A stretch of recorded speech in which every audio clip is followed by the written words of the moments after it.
Okay, that's a little better.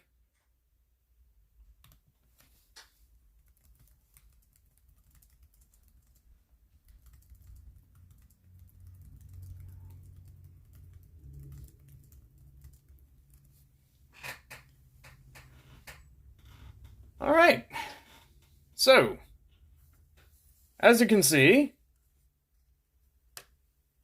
we're starting off with not cards, but coins. But before I get into that, big hand, thanks. But, yeah, before I get into that, I just want to say thank you, everybody. You especially, Gold, but everyone. You all made this stream possible. There wouldn't be any reason for it if it wasn't for you guys, and, well, I just want to say thanks to everyone who decided I was worth hanging out with more than once. Now, on that note, here we have a Lugia coin that came with Pokemon the Movie 2000. Oh, thank you, Gold. I'll be honest, I was a little bit worried going into this that this celebration stream might fall flat, but since you are already here, I know it can't. But yeah, this Lugia coin came with a purchase I made of the movie. Pokemon the Movie 2000. Back when I was just 8 years old. Too young to actually be a Pokemon trainer. Fancy that.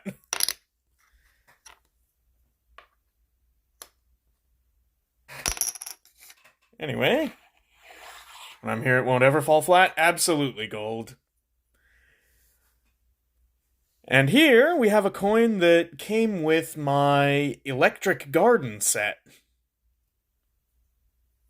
On the face, we have Pikachu, number 25.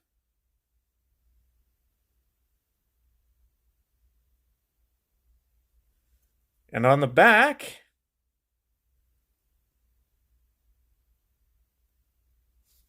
Pokemon. With a lightning bolt up top. Copyright Nintendo. Creatures, Game Freak. And Wizards 2000. No, Gold.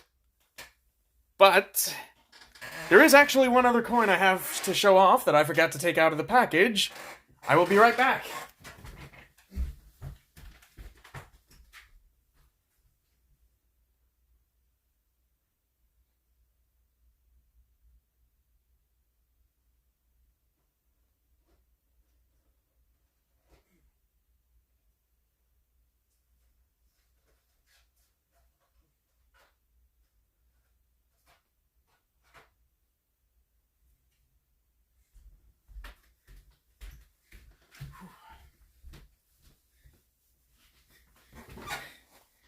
Gimme coin. Alright. So this third coin came with this. Pokemon Battle Academy.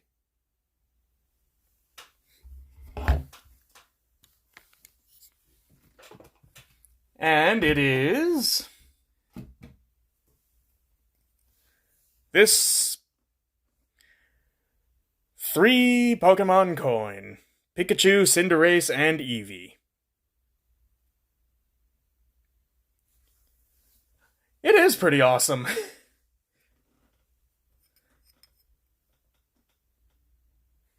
Hello, Entity! Welcome in!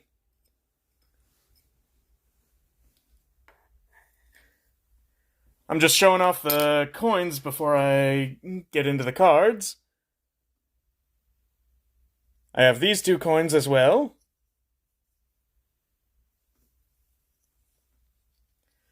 Yeah, I'm not 100% sure what you're saying either. I can read what seems like hello and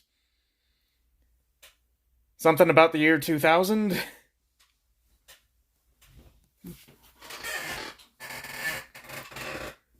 But I hope you're doing well. Now then, I'm gonna start just by going through some of my energy cards.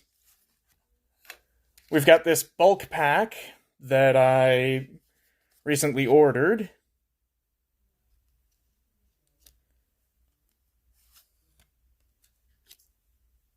Several of every type.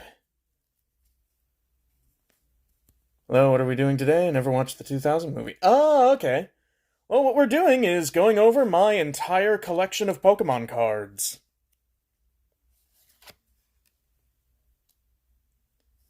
Yeah. So we've got a whole bunch of dark energies here. I moved a lot of these energies into some of my decks.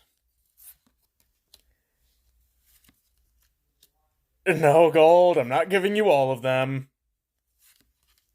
But tell you what, maybe I can be talked into sending something your way.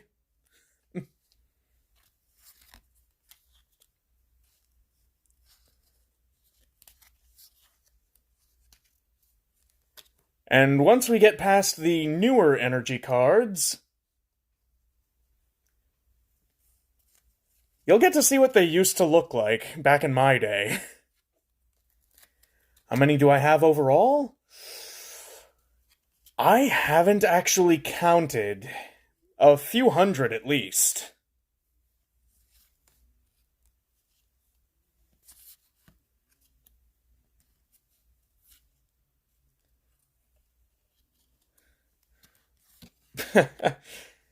Alright, Gold. If you say so. But yeah, these energy cards are pretty essential for attacking in the game. Often you'll need at least one. And here, we have an old-ass energy card.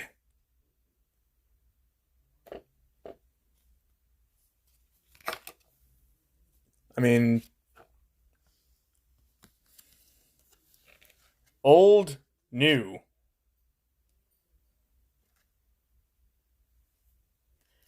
Times have changed, huh?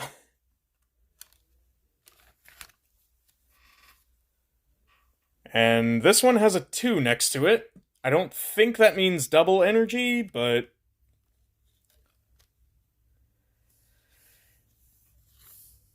there's another one with that. That might mean it's a second production run. And here, a double colorless energy that has some rain damage. I mean, look at how warped it is on the side. But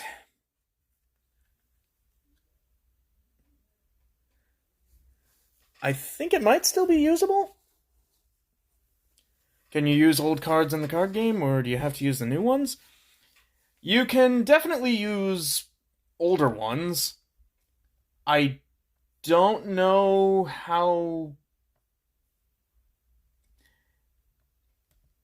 viable some of the older ones would be. But at least as far as I know, any card that was officially printed is valid unless, like, a specific tournament has banned it. But, on that note, since we are done with these,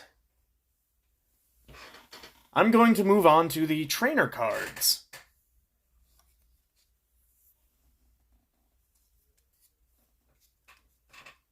Have a pocket monster card? I do. I have many actual Pokemon.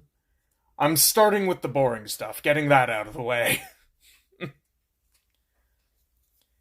Here, we have another trainer card that's been damaged by rain. Professor Oak. You discard your hand, then draw 7 cards.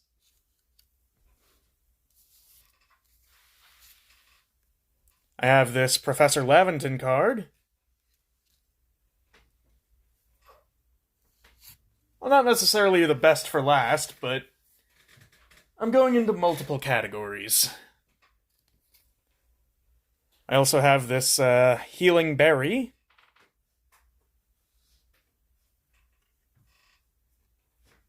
A handy little healing tool. Breeder Fields. I don't see myself using this one very often, but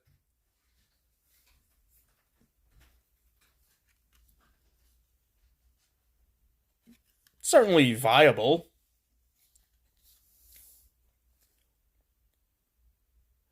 Heal Powder.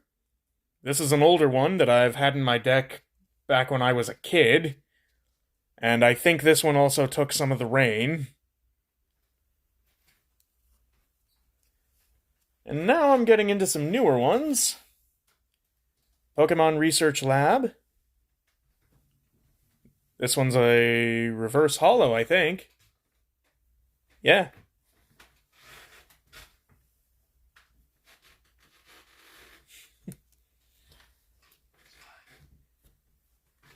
We have Carolus.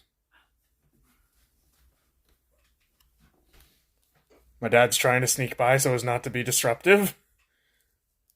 Hopefully he was successful. I have this new stadium card, Temple of Sinnoh. Special energy attached to a Pokemon provides 1 wild card energy and has no other effect.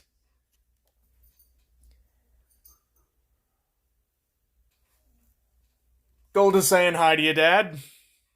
Oh, hey. And my last loose trainer card is this old rod.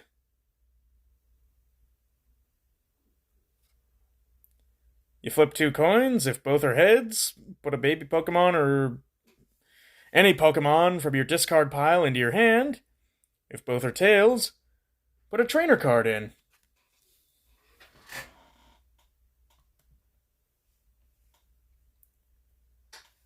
I mean, in other countries like most China or Russia or most African countries, they didn't make cards with Pokemon as the name on the back, so they made the same cards instead reading out Pocket Monster on the back. Oh! And they did produce some in America from 1982 to 1983. Huh. I don't believe I do have any of those, but that's actually really cool to hear. Alright. That's neat.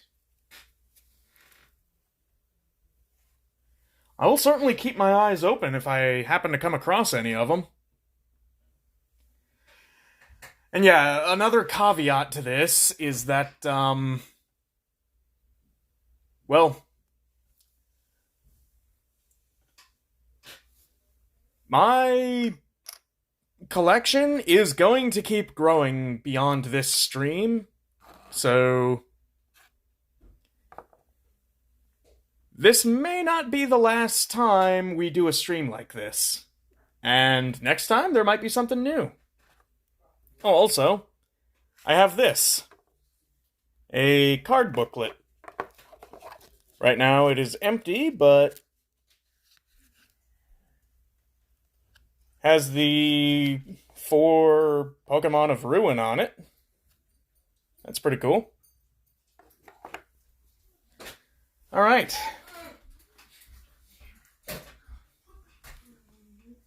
Now, I'm going into the next category of cards, which I have dubbed unusables. This doesn't refer to simply Pokemon that I don't want to use. It refers to Pokemon that, for lack of evolution cards, I can't.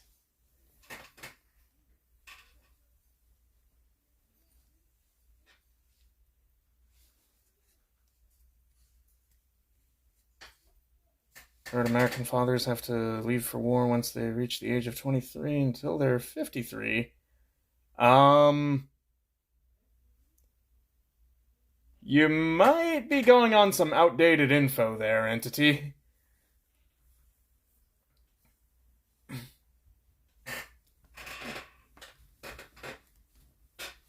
But yeah, for the unusables, even with a rare candy, I could not use these. To start off, this is a card that I picked up off of somebody's lawn when it turned out some kid dropped it there. The homeowner didn't want it, and I didn't know who it could have belonged to. And I couldn't get into the school's lost and found to drop it off, so I ended up taking it home. It is a little bit warped, but the art is still in good shape. Up next, we have a Kabutops.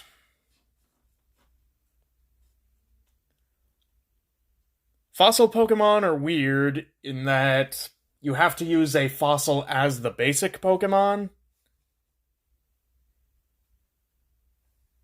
But, yeah. 60 HP, which was respectable back in the day. And, proportionally, that is the strongest I think Absorb has ever been.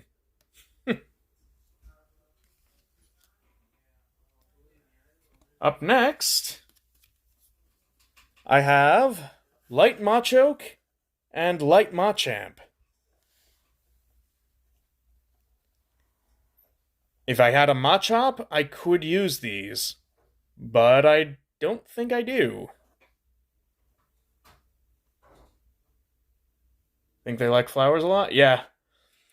So the idea with light-themed Pokemon is they're supposed to be the ones with the happy-go-lucky demeanor, whereas dark Pokemon, as in with the word dark in their name, they were a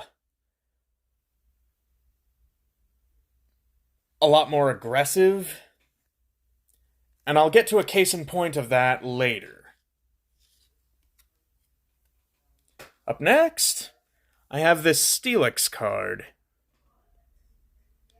I do not have an Onyx, so I can't use this one. But it has some, honestly, pretty cool moves.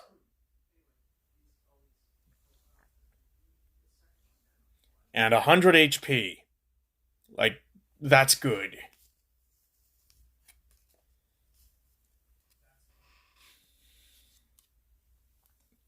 Up next, I have Dark Artillery.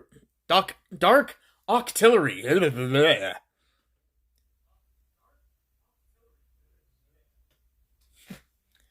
This,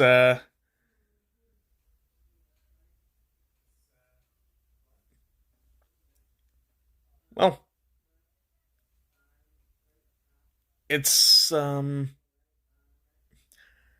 say it again. Dark Octillery.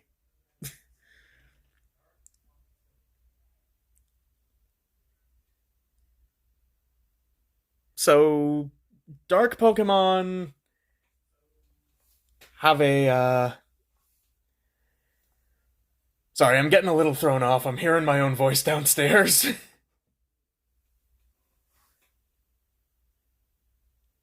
But, with dark Pokemon, there's a lot of using your opponent's energies against them.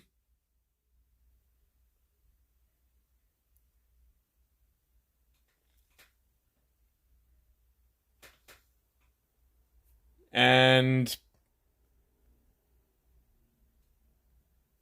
yeah, you can see there with Tentacle Wrap, if you get the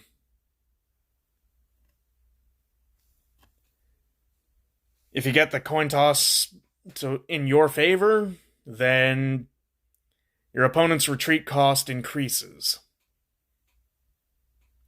Why does it say Dark Octillery and not just Octillery? So, back in, I forget what year it was, but it was the Neo Destiny set. They had this gimmick where there were dark Pokemon and light Pokemon. Like this Dark Ammonite as well.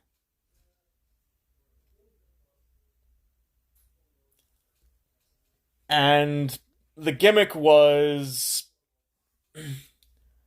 they were suited to different playstyles. Light Pokemon were suited to players that like to build up a strong support deck, whereas dark Pokemon were geared towards players who would attack aggressively while also trying to stymie the opponent. But yeah, the artwork on this Dark Ammonite card is pretty dang cool. Hero Pokemon and villain Pokemon? Yeah, that's a good way to put it. Up next, Dodrio.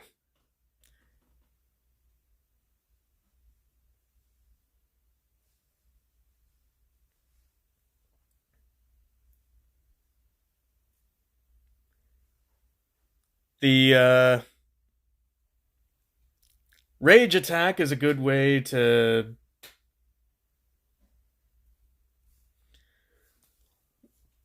turn a situation around if you've got a lot of damage, but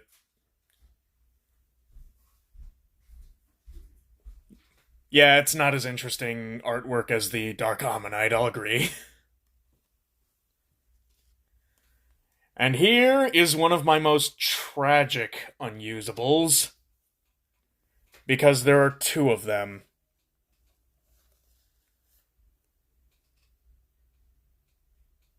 This Rhydon, or these Rhydon, I guess I should say.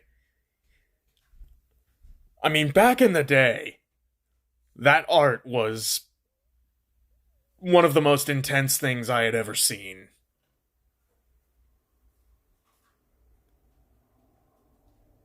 And by the standards of the early game,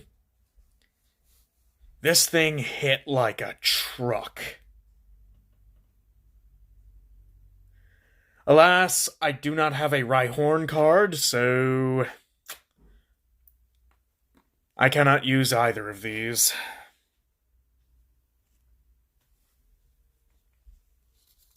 Up next, another duplicate of unusables that is honestly less tragic, but still not great that I can't use them. Delcatty. It's cool cards. I agree. It does kind of suck.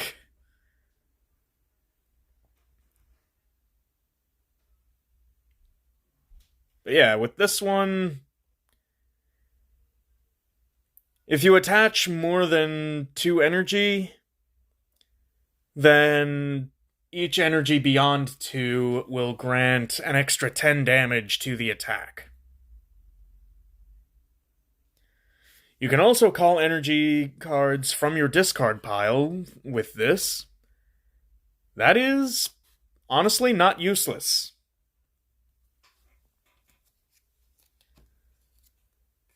Up next is a pair from the same line for which I lack the basic card. Sceptile, and this Reverse Hollow Grovyle.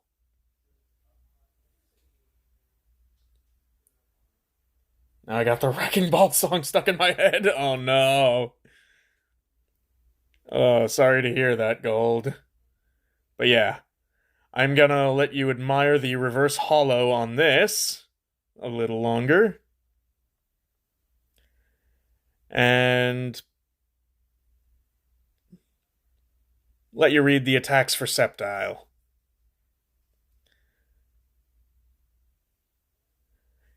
Yeah, Poke Power is what they called abilities before they called them abilities.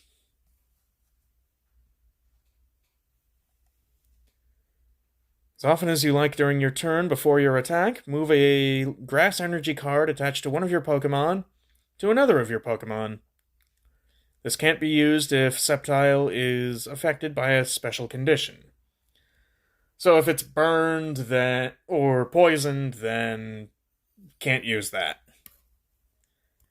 This, its previous stage, can inflict poison, and its attack, or its damaging attack, is not affected by weakness or resistance, or anything else.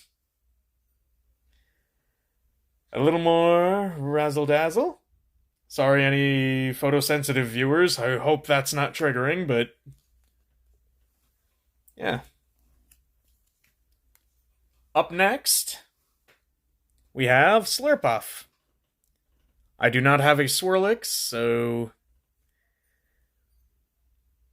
I cannot use this, but dang, that magical shot. 100 damage for 3 energy. Whew. That is a beat stick if I've ever seen one. I'm a strong boy. Glad to hear it. Up next, we have Floatzel. It's a pretty simple evolution, but the energy cost to damage ratio of Surf here, that's honestly pretty good. All you need is 1 water energy and you can do 50 damage a turn.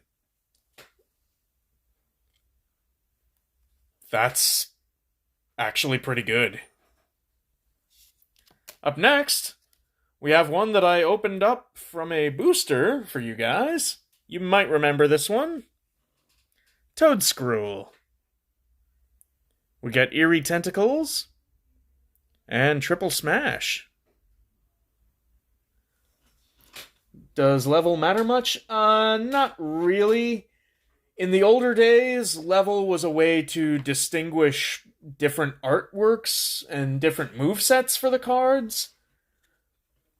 Now I don't think they even keep track of levels anymore. There's just the stages and the stats.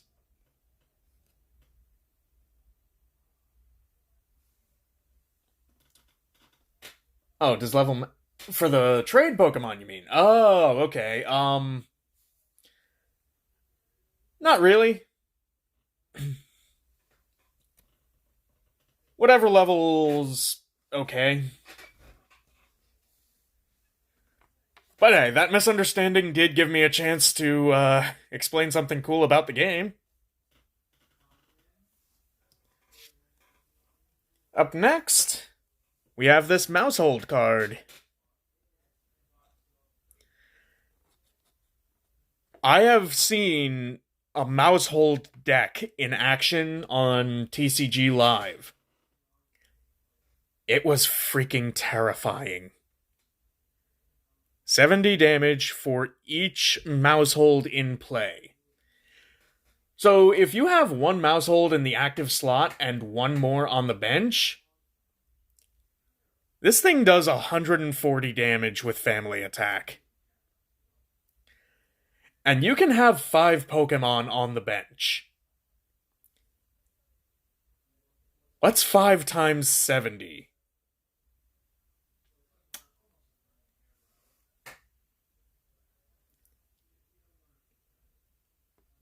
Yeah, I don't think even the most powerful legendaries could survive that.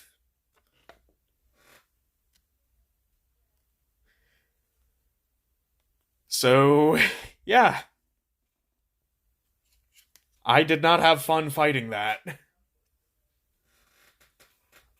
Up next, we have a Reverse Hollow Go-Goat.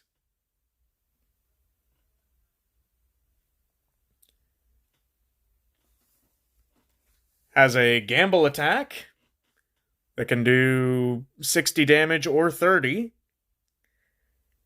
and a powerful solar beam attack. A bit costly for energy, but it's not bad. If Gita's Go-Goat was this good, she might be a semi-decent champion. Up next... Okay, we're getting into some of the absolutely most tragic unusables because... well... there's just a lot of Pokemon I not only like, but are sentimental to me, and brutally powerful. Starting with this Reverse Hollow Sandaconda. Gold, you know as well as anyone why Sandaconda is a favorite of mine. But, for those of you who don't know, while I was playing... for my last birthday, I did a subathon where I started a run of Pokemon Sword that was a Wonderlock run. One of the Pokemon I got through Wonder Trading on that game was a shiny Silicobra. And it ended up being one of my MVPs for the rest of that playthrough. And I just really wish I could use this card and keep the spirit of that big guy with me in my deck.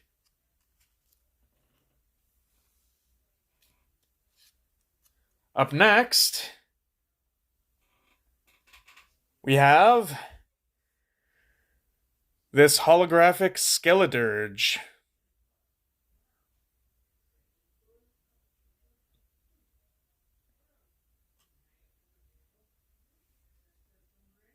With its first attack, you can attach 2 basic energy cards from the discard pile to any Pokemon you want. And its secondary attack does 30 damage of recoil, but 190 damage to the opponent. Like, that is massive. So yeah. The fact that these are unusable doesn't mean they're bad, it just means I don't have what I need to be able to use them. Up next, something I wish I could use as well, Aegislash. Because this thing hard counters EX and VMAX Pokemon. As well as V-Star Pokemon. And for 2 energy, it can do 120 damage per turn. As long as one of them is a steel energy. Like, yeah. Big oof that I can't use this one. If I get a Hone Edge card, though, that'll change, because I do have rare candies that I can use to substitute the stage 1, or rather bypass the stage 1, between basic and stage 2.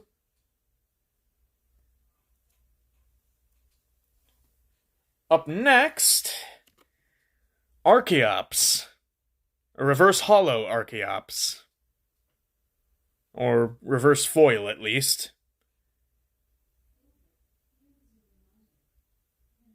Yeah, it is a nice card.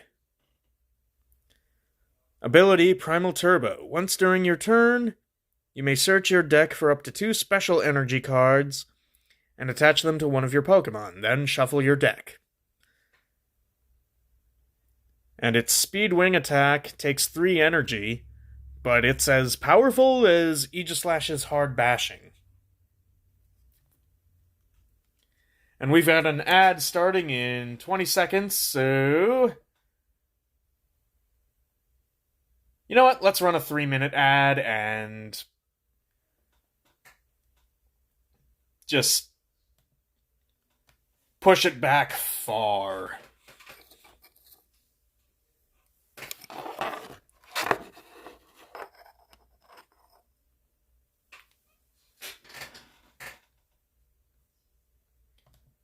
And while the ad is playing, we do the ad dance.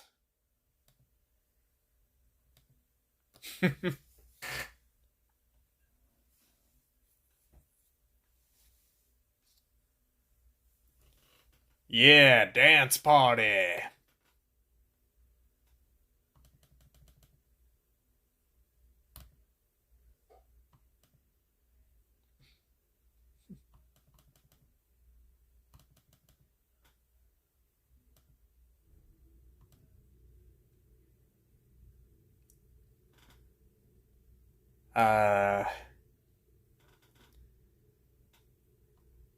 I love these dance emotes.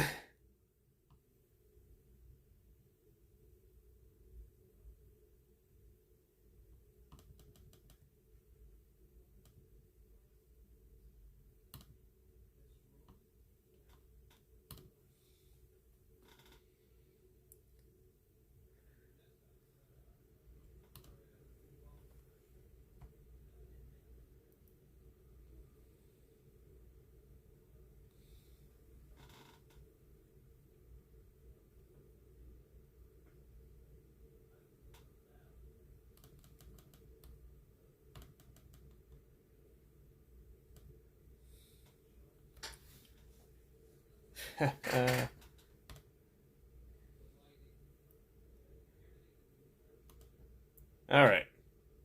We're almost halfway through.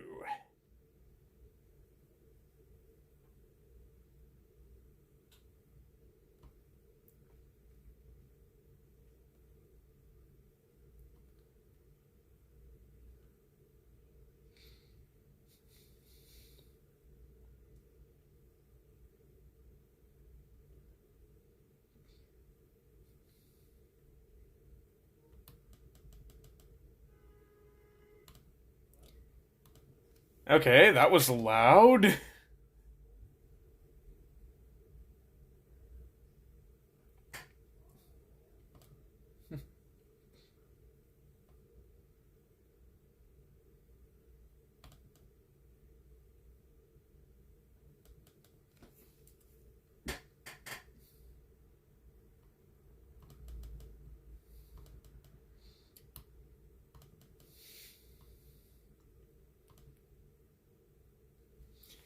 Someone laid on the horn as they were driving by. What? Thank you for the stretch and the hydrate, Gold.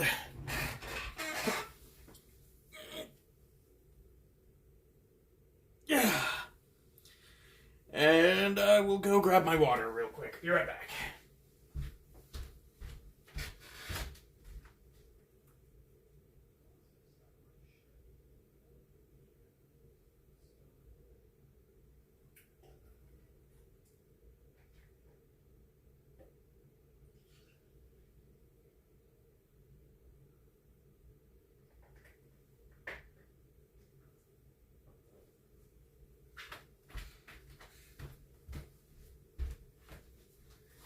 Okay, my water bottle is actually pretty much empty, so I just filled up this tankard with Hawaiian Punch, and I'll be drinking from that.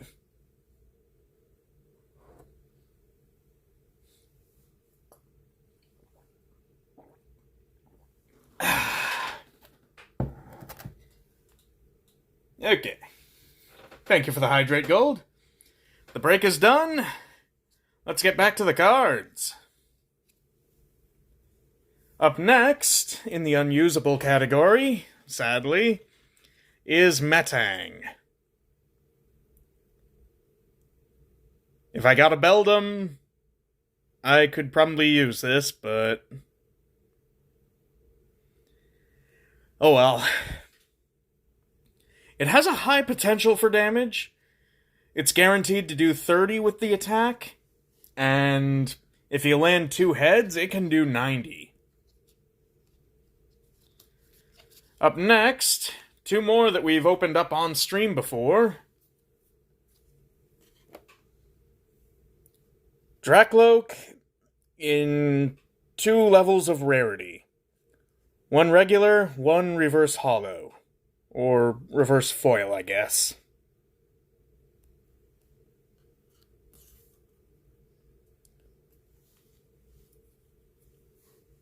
For 1 psychic energy, it can do 40 damage. That's honestly not bad. Wish I could use it. This one I'm a little less broken up about. We've got a Nuzleaf here. It would still be cool if I could use it, because, 1 energy for 30 damage, and being able to force their active Pokemon out of the front line. There's value in that. But I don't have a particular attachment to the Shiftry line, so it's disappointing that I can't use this, but not heartbreaking.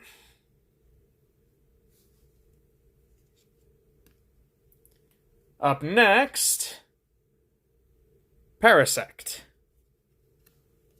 Oh, and all of my cards have Pokemon on the back, as far as I'm aware. Has the ability Lethargy Spores. When you play this Pokemon from your hand to evolve one of your Pokemon during your turn, you may make both active Pokemon asleep and poisoned. Yeah, asleep and poisoned.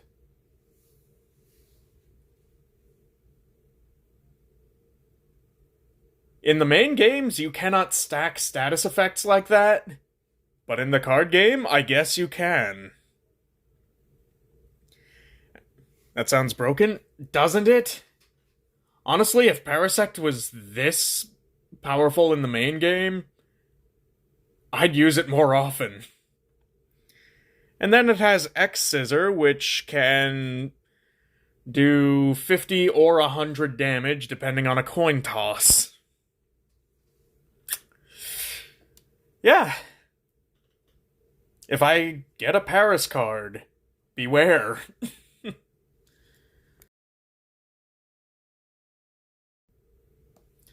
Up next, we have Electros.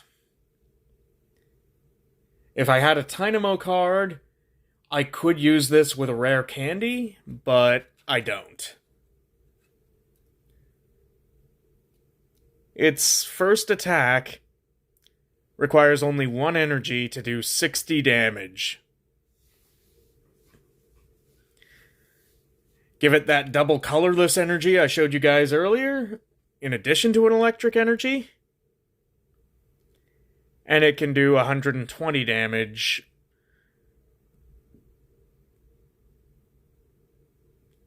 But it also does 30 damage to one of your benched Pokemon. And that can be that can be dangerous. It'd be funny if it was 69 damage. Yeah, but the damage counters only come in increments of 10, so yeah. Still, this can also do damage to an opponent's Pokemon on the bench. So, yeah, Electros is a good card. Not the ultimate card necessarily, but a good one. Up next, we have this Altaria. Any energy attached to it, and it can do 30 damage. Give it a water and a steel energy, and it'll be able to do 110, and put your opponent to sleep. Not only that, but their sleep check requires landing 2 heads with a coin toss, not just 1. That is busted. And if I ever find a Swablu card, you can bet your tuchus I am running this one.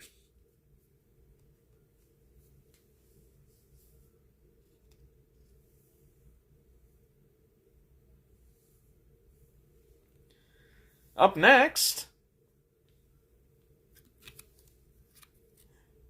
we have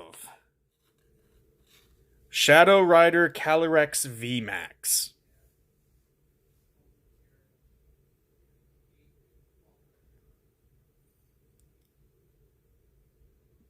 Yeah, this is a rare artwork, I think.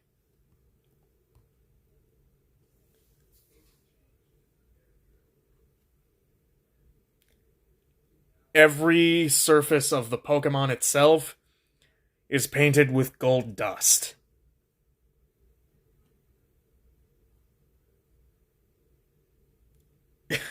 It is pretty shiny, isn't it?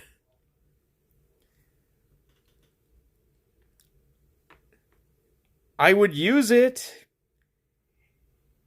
if I had the Calyrex cards I need, but I don't.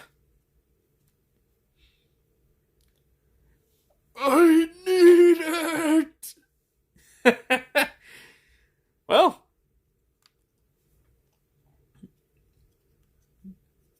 maybe someday. Maybe someday. For the next one, there's an imposter among us. Dun, dun, dun. Someday equals never.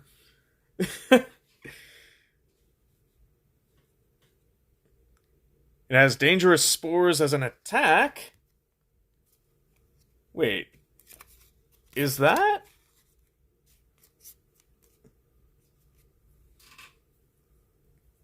Okay, it's similar to Parasect's ability, but it's not the same. If you land heads, then the opponent's active Pokemon is now paralyzed and poisoned.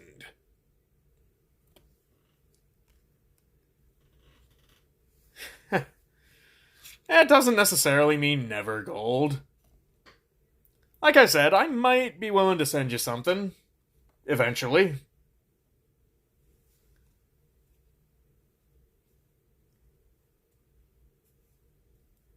But we'll get to that once once we're more comfortable sharing each other's addresses and whatnot. And, once we can cover international shipping. In the meantime, my next unusable is Excadrill. I trust you? Okay, well, that's good. But that's only one of the steps. I trust you as well, but there is the matter of international shipping still. But yeah, this is a reverse foil Excadrill. And for 1 steel energy, you can do 60 damage per turn.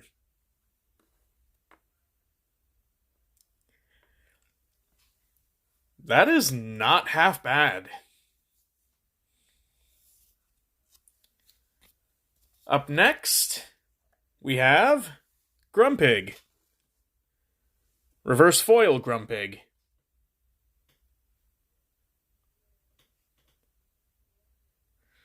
The ones I say gimme are more just joking around. Oh yeah, I get that. But I mean, these cards are made to be traded too. So, we'll see. With powerful steps, you can Attach 2 energy cards to your Pokemon any way you want. And Zen Headbutt does 100 damage.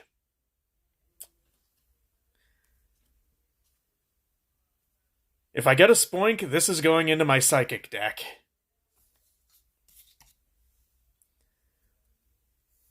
And speaking of the Psychic deck, we also have Floette, Rapid Strike. It has Fairy Wind for its first attack, and for its secondary attack, it can either do 50 damage, 100 damage, or no damage.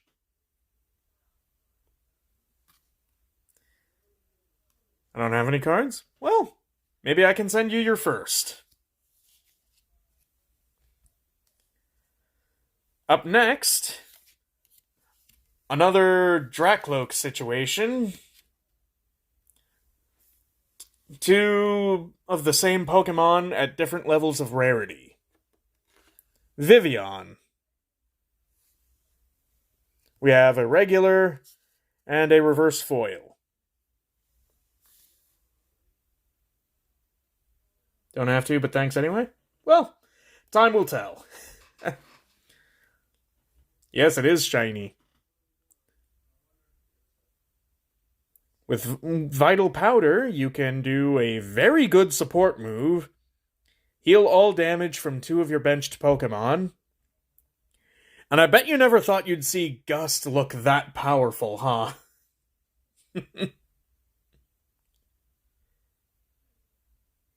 I mean, 90 damage. Dang. For one of the earliest early game moves. Up next, we have Kakuna. Kakuna Matata. Yeah, I went there.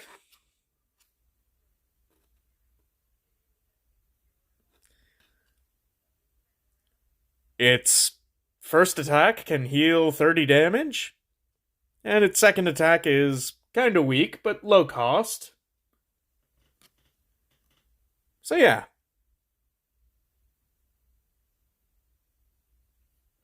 Oh, I got that song stuck in my head. Oh no, I'm sorry, Gold.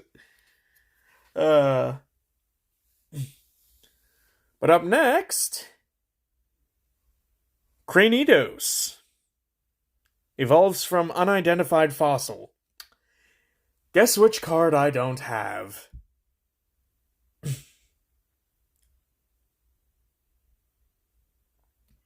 But it has some decent attacks.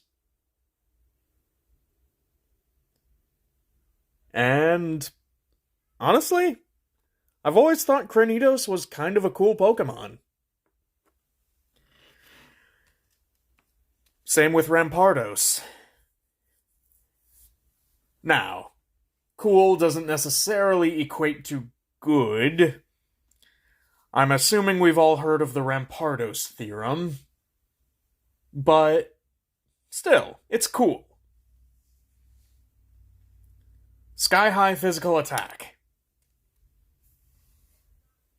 Up next, a reverse foil Abomasnow.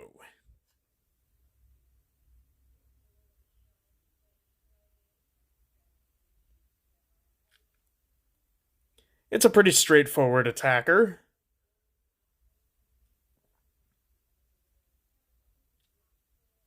It looks pissed. Yeah, it does.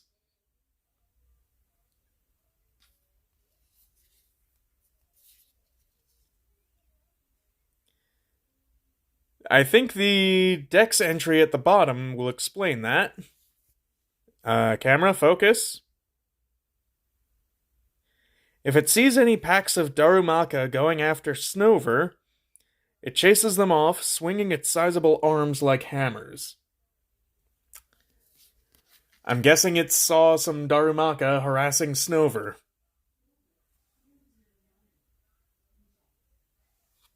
But yeah. Another card I wish I could use. And that's the case for all the unusables left. We have Vanillux.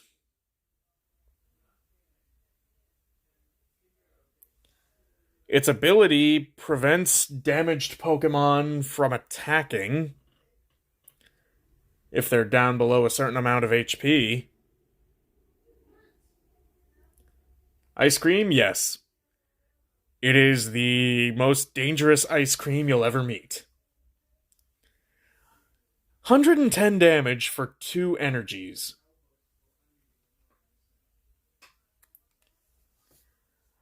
How many cards I can't use do I have? There is 4 more. 2 of them are duplicates. I'll start with those. 2 Breaks-In cards. They are of the same rarity. They have Combustion and Flare Parade, which is honestly a bit of a useless attack without Serena cards in your deck. I don't have any Serena cards. But didn't you get a Breaks-In card before? Yeah, I have 2 Breaks-In cards, but I don't have a Fennekin card. I think I got both of these on stream, actually? Or at least one of them on stream. Up next, something I could also use with the same card as those 2. Delphox.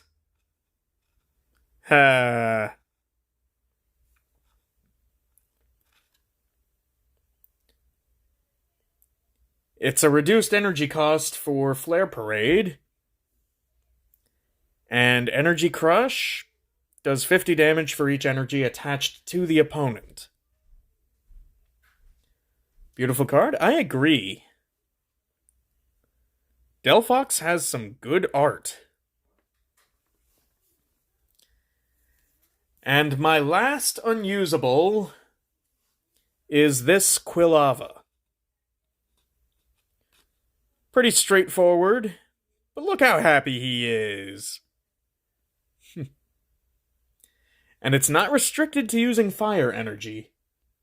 Any type of energy will power its attacks.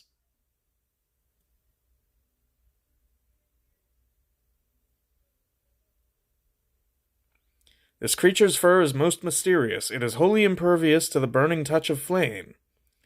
Should Quilava turn its back to you, take heed. Such posture indicates a forthcoming attack. Cyndaquil is the best Firestarter line? It is certainly up there, and if I had a Cyndaquil card, I'd definitely be running this.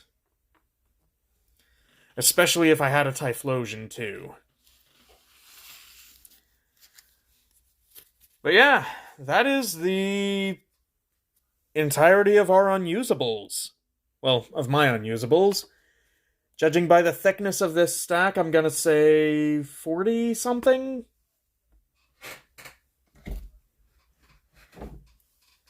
So, yeah, that's an imprecise estimate, but it's about 2/3 the thickness of one of the decks I use. And speaking of decks, I'm now going to show you guys the decks that came with Pokemon Battle Academy. This thing.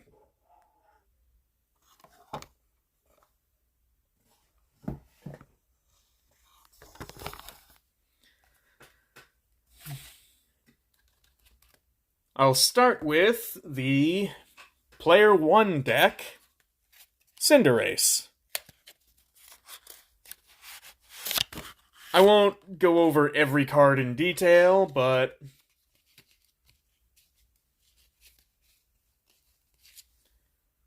we have Sizzlipede,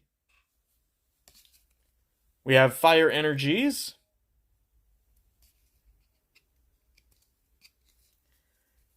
We have Vicini.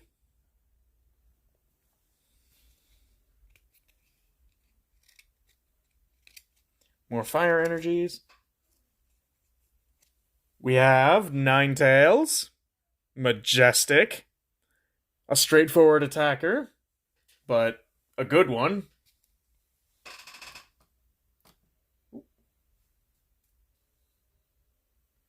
Oh, hey, Jerry. Thanks.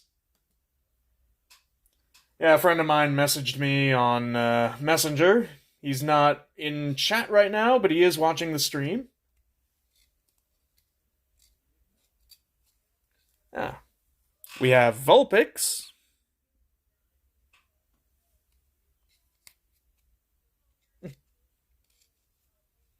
Another Sizzlipede. We have Centiscorch.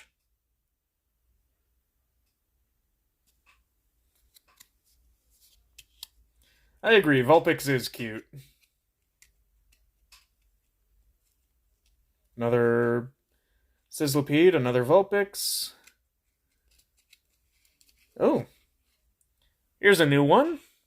Larvesta.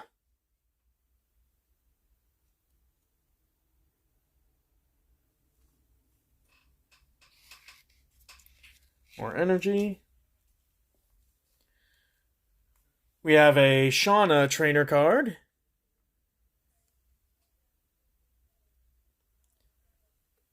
Useful effect if you have a bad hand.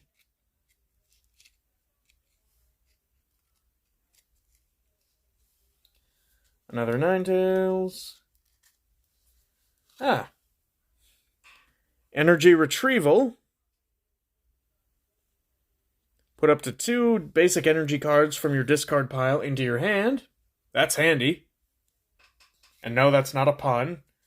I just mean it's really useful. What's your opinion of the rivals in X and Y? I mean, they're fun. They're cute and all. But honestly, they're kind of like the rest of X and Y. Once the novelty wears off, they're kind of forgettable. But yeah, the next new one in the deck is Volcarona. And that's number 27, so we're almost halfway through this deck.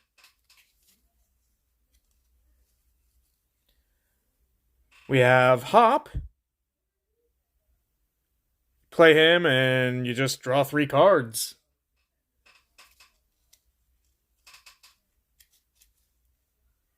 Another Centiscorch. Another Vulpix. More energy. Ah. We have the Great Ball. Look at the top 7 cards of your deck. You may reveal a Pokemon you find there and put it into your hand. Shuffle the other cards you find back into your deck.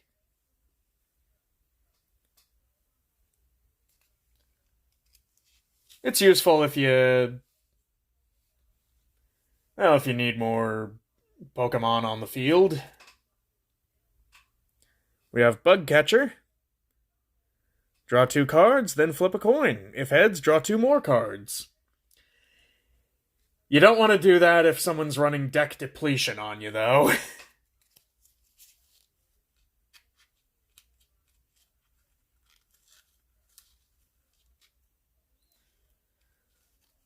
Why? Because when you run out of cards to draw, you lose.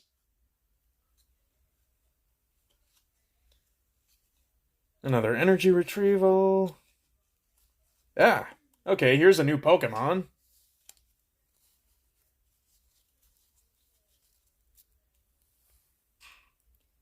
Turtonator. Some heavy damage output, but as you can see, a bit costly in the energy department.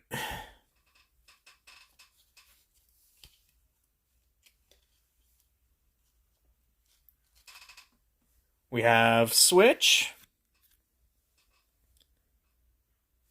There's a few variations of this card with different artwork, but they do basically the same thing.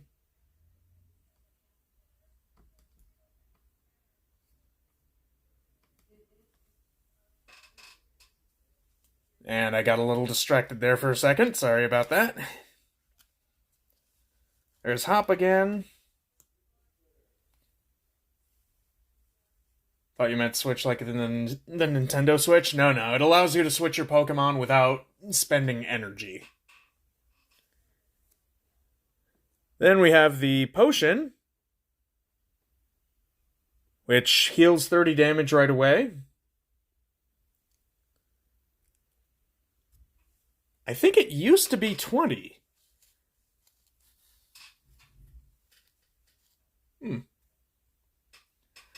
We'll double check when we get to the Electric Garden deck. Another Great Ball, another Volcarona. Here we have Perfection, aka Sonia.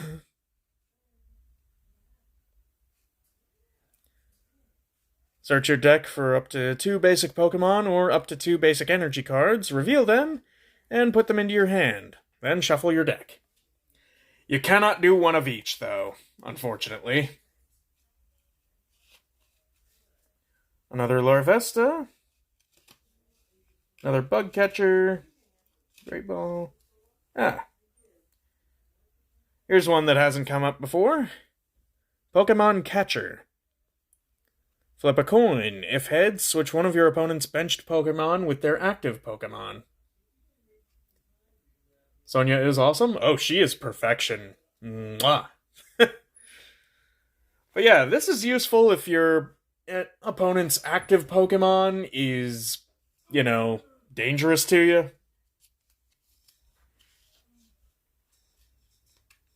Shauna, Centiskorch, Hop, another Vicini, another Catcher.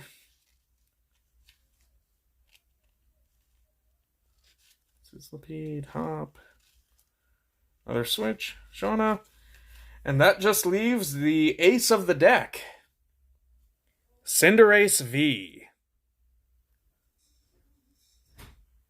You have to discard 2 fire energy from it to attack with it, but it does 210 damage.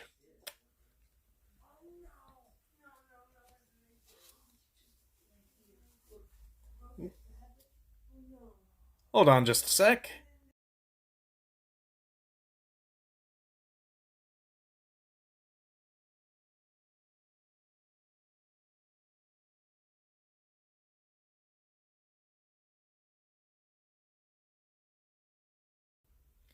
Okay, sorry about that. Sounded like my mom had a bit of an accident, but she's fine.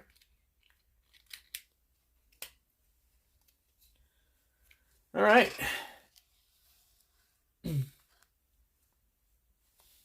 Yeah, she's lurking now. Next up is the Player 2 deck. Pikachu.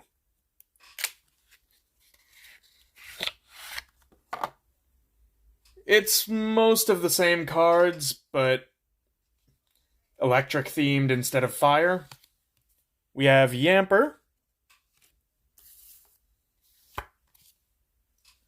Blitzel,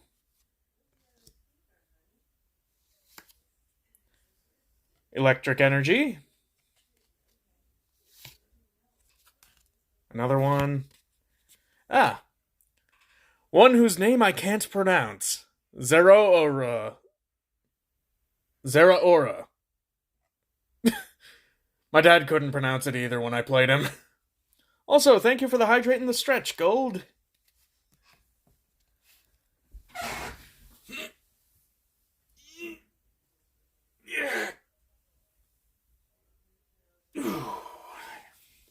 And now for the hydrate.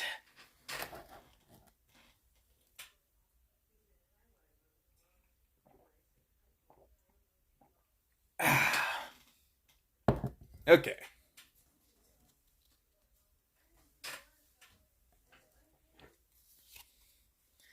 We have Shinx. Look how happy he is. Look at him.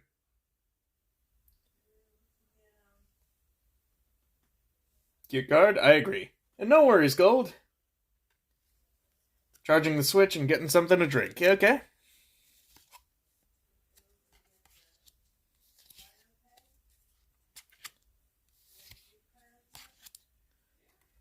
More energies. A lot of energies in a row.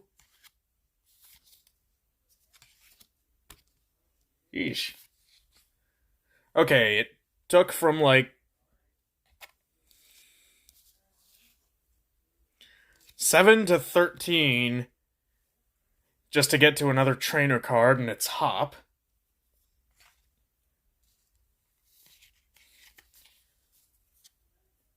We have Luxio. He doesn't look as happy as Shinx.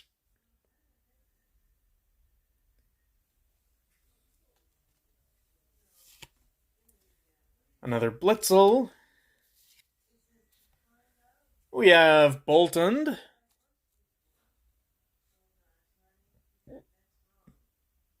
He looks pretty happy.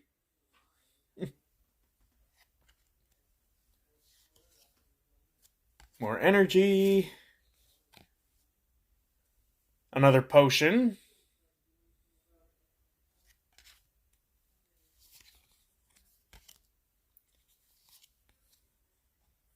Another Shinx.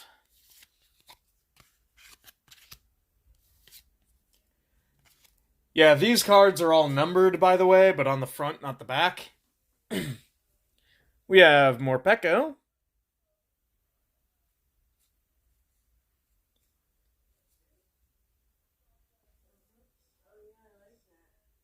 It can attack any Pokemon, active or benched. But for benched Pokemon, you don't apply weakness or resistance. We've got another Shauna. And here's a new one, Zebstrika. He looks angry.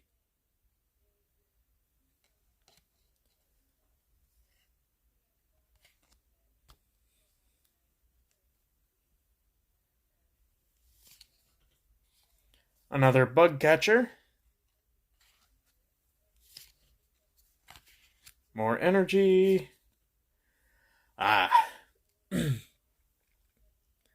Luxray.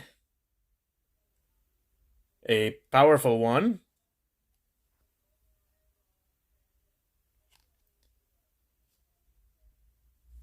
In the same league as Ninetales. Great Ball, we've seen that effect already. Hey, welcome back. If I run into the ones you missed, I'll show them again. We have Energy Recycler. Shuffle up to 5 basic energy cards from your discard pile into your deck. Oh, hey, Dad. Welcome in. We have Hop again. Okay, so there was this Zebstrika.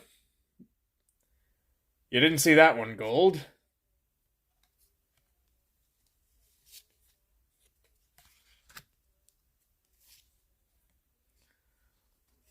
Switch in. Here is Luxio. I think you might have left right as this one came up.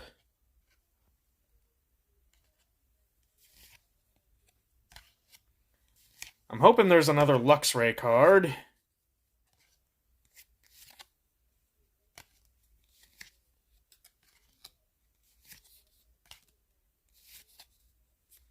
Oh, we have Boss's Orders. That's a new one. Switch one of your opponent's benched Pokemon with their active Pokemon. Hardy hard, Dad.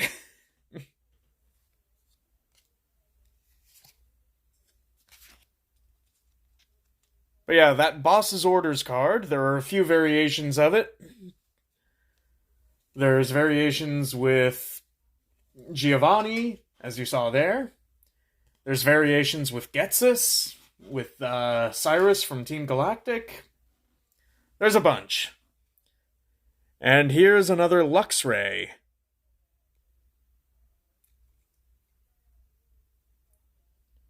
You're welcome, Gold.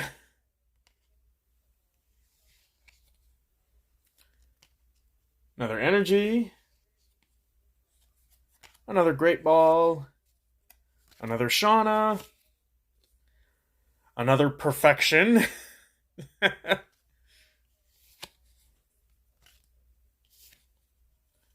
Switch. Luxio. Hop. Blitzu.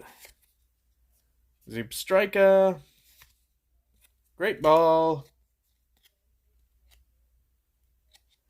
Emperor. Shauna. Okay. Then the only new one to show is Pikachu V.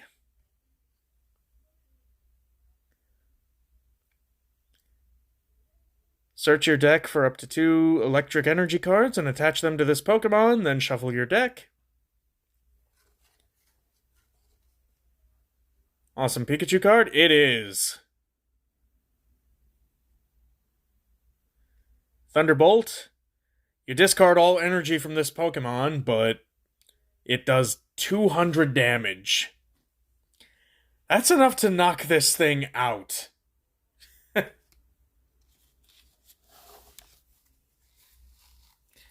Alright. That's the Player 2 deck done. All that's left for the Battle Academy decks is the Advanced Eevee deck.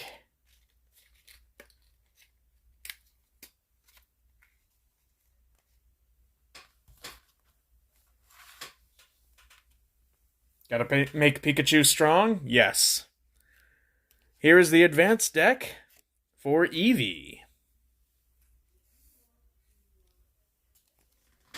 And I believe I showed the box art for Pikachu and Cinderace on here.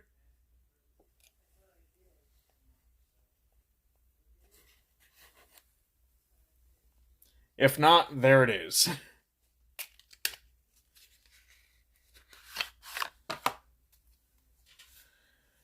The Eevee deck is mostly Dark type, funny enough. We have Darkrai.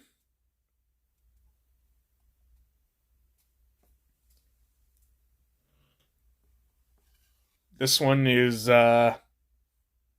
powerful but costly. Actually have a box that is a Let's Go Eevee. Ooh, nice. Another Darkrai.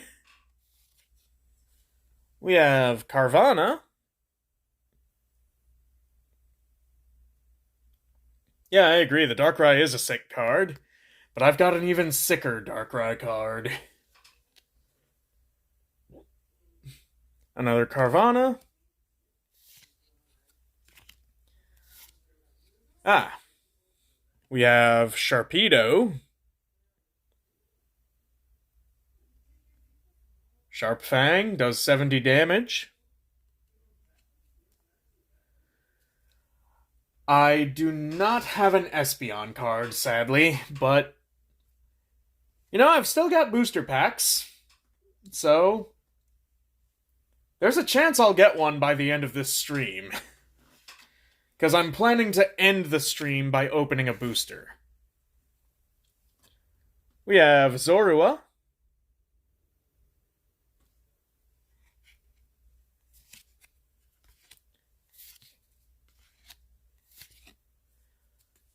Three Zorua, to be precise. We have Zoroark. This thing is a beast.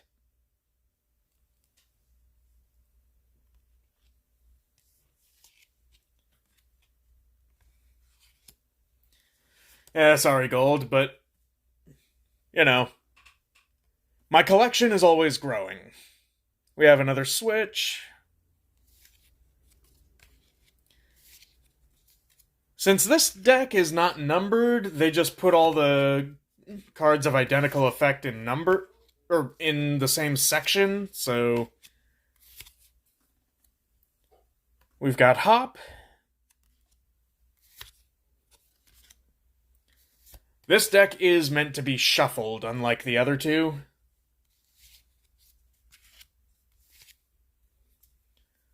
We have Shauna again.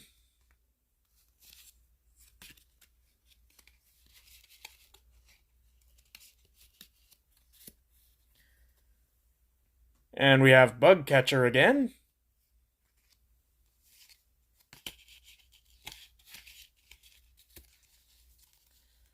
We have Galarian Zigzagoon. Look how happy he looks.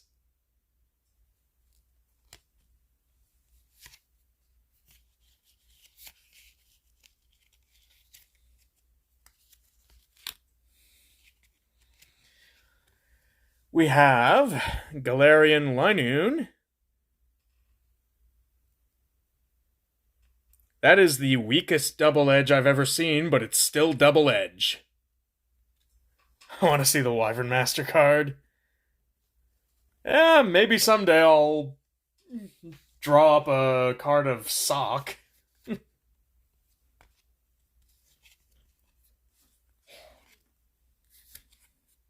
We have Sonia again, aka Perfection.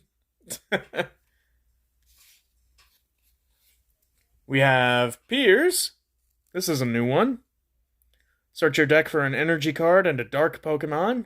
Reveal them and put them into your hand, then shuffle your deck.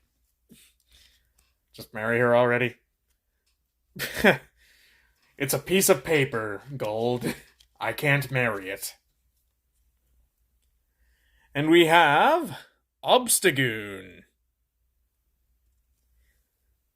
Its attack is costly in the energy department, but 180.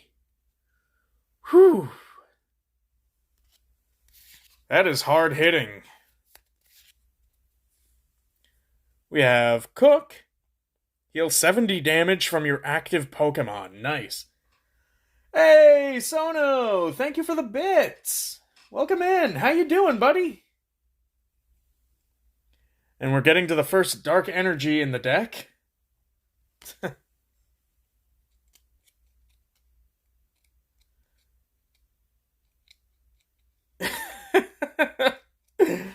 Oh, Gold. Yeah, I'm just showing off the cards from the Battle Academy deck. Or decks that came with the Battle Academy board. And the last new one to show off from there is Eevee V. Primary attack is allowing you to draw 3 cards. Secondary attack does 80 damage, and 80 more if you've played a supporter card during that turn. Yes, this is a fantastic card. Unfortunately, I don't think it's tournament legal.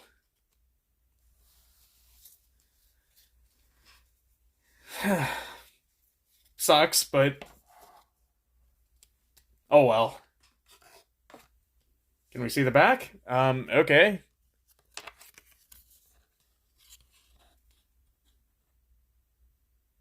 Oh. Joking. Alright, whatever.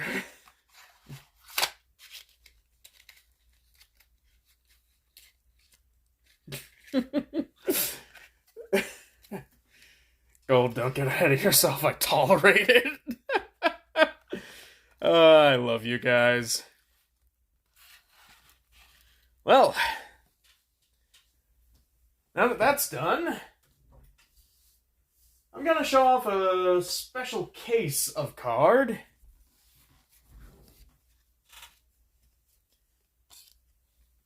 I have this Mareep. And I have this Dark Flaffy.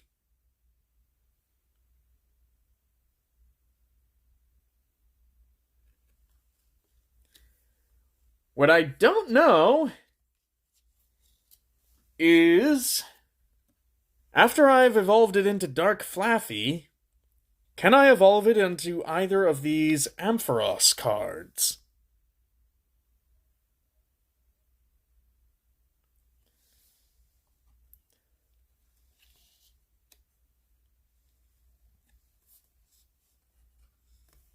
I mean, I have Flaffy cards in the Electric Garden deck, but I want to know if I can use Dark Flaffy. I have not been able to find an answer to that. But, yeah, I have these ones.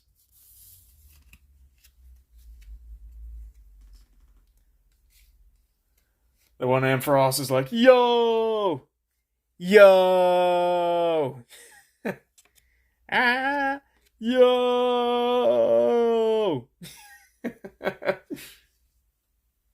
I'm having fun with this, in case you can't tell. The backs of those are cool. I agree. Alright. I'm going to go into the largest category now. The unused. Not unusable, just unused. They're not currently in a rotation for a deck. There's this Ladybug and this Cutie Fly. These two I got in a McDonald's booster.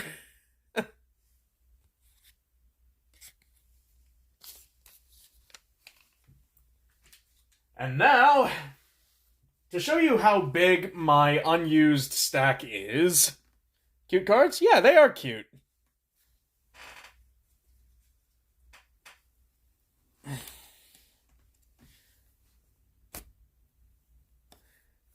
Okay. For reference, this is a deck in box.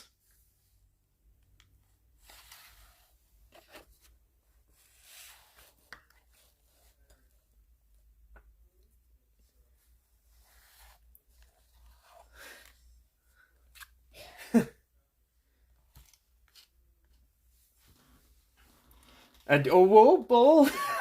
Yeah, okay, Sono. Sure.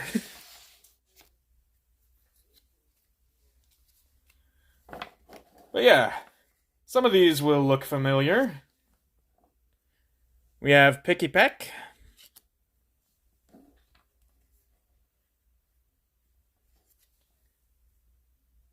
We have Sandygast. Now, just because I'd like to clarify, not all of them that are in the unused category will stay there necessarily, but some of them might. We have another variant of Galarian Zigzagoon.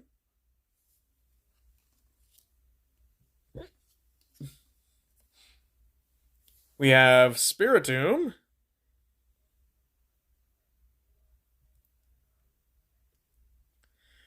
This one I will probably use if I get more Spiritomb cards, but just one is kinda weak.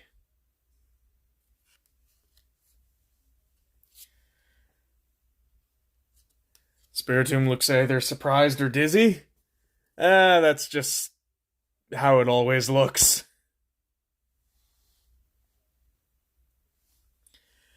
And here we have Litten. Holographic Litten.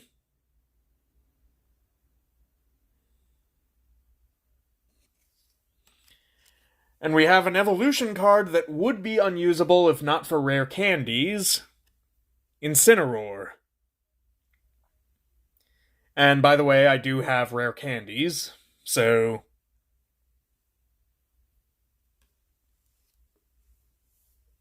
they're in this pile. I have two rare candy cards sandwiched between families that I want to use. I have this old Pidgey card, rare candy, and this foil Pidgeot card. I believe this is a second production run.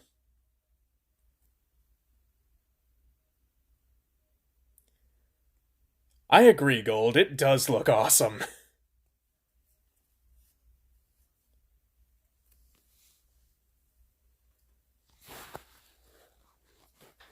Up next,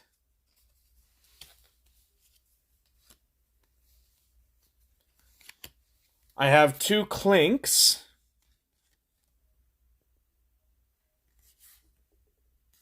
Of identical rarity. Another rare candy. And Kling Clang.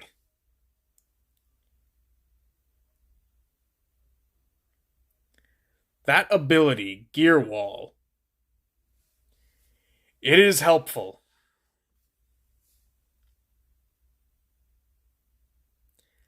And its damaging attack,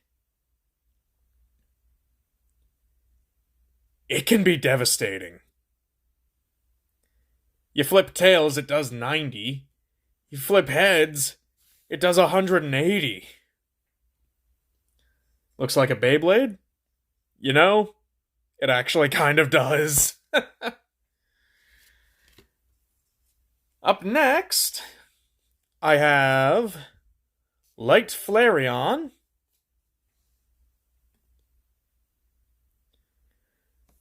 Light Pokemon are, from what I remember, generally good at supporting Pokemon on the bench.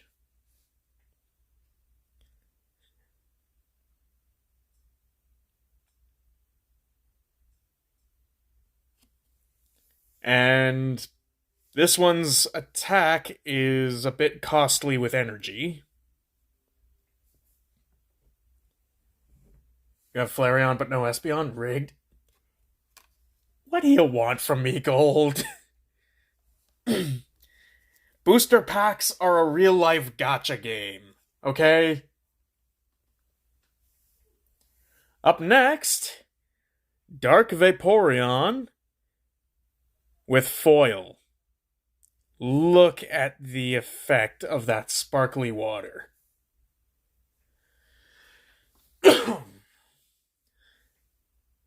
Is that not gorgeous?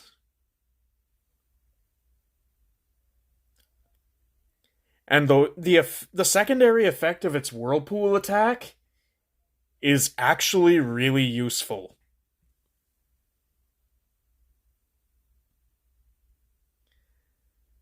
All evolutions but Espeon. Just the original 3. Beautiful card, thank you.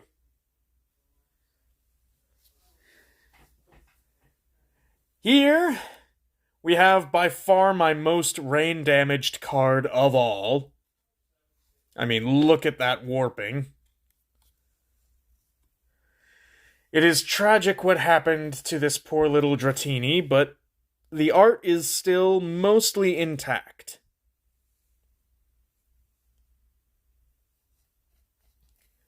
But, you know what? After I'm done showing it off on this stream, I think I'm gonna put it in a sleeve and tape that sleeve to the back of my laptop. This can be the real-life version of Sock. The card looks awesome? I agree. It has that old 90s claymation look to it.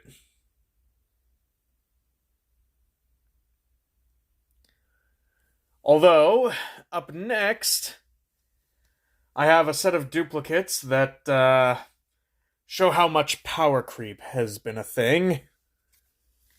So this Dratini, 40 HP, and it's got a healing attack, and an attack that does 10 damage times the number of heads you roll. Oh, hush, Gold. This Dratini doesn't have a healing attack, but it has 70 HP, almost double.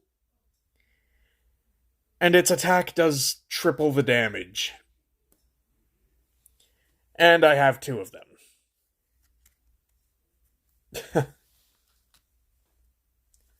And we've got an ad coming up, so... You know what? Let's do a 3-minute ad.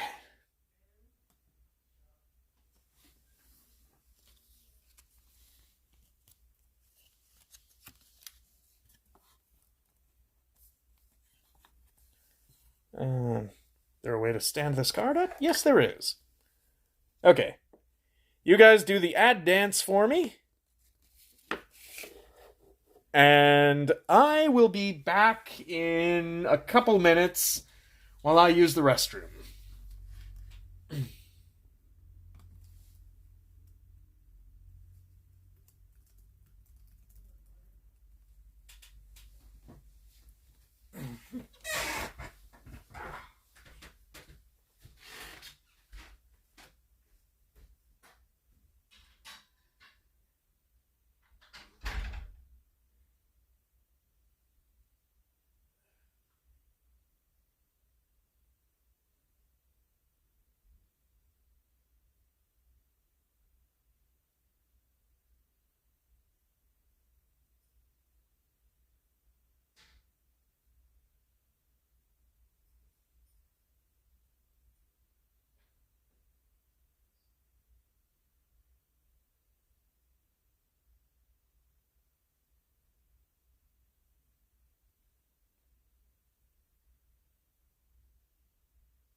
Okay. I have returned. Sorry for the wait.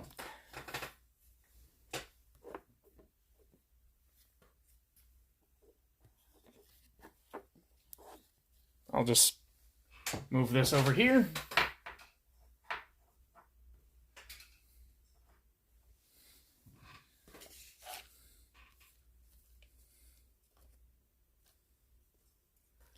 Fun thing to tell? Okay. What is it, Gold?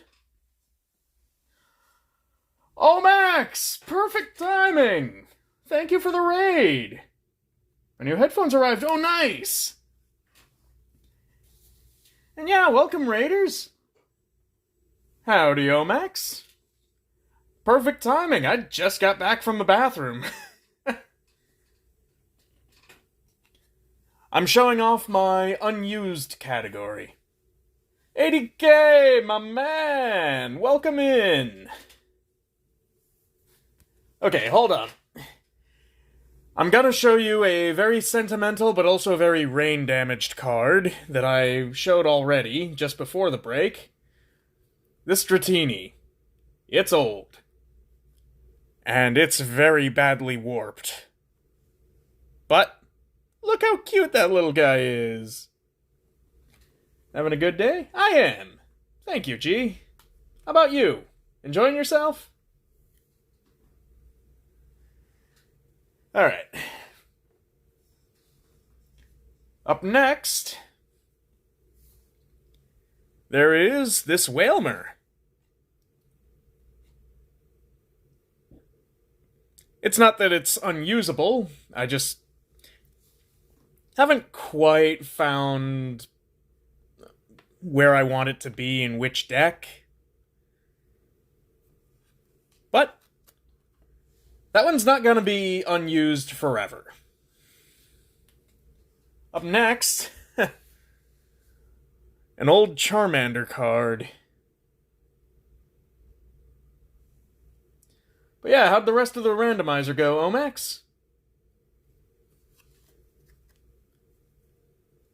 You, run into any more Joe Valentine freaking out moments? And here, we have a Nummel card.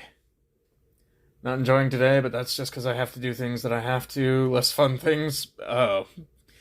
Yeah, paperwork is boring. I agree. I have this old Bellsprout card up next. Yeah, we're currently in the unused category. We've gone through the 3 decks that were in Pokemon Battle Academy. And we've gone through my trainer cards, my loose energy cards, and my unusables. Up next we have a Grimer. Yeah, back in the day, poison types were marked as grass types on the cards. Now I think they're marked as dark types.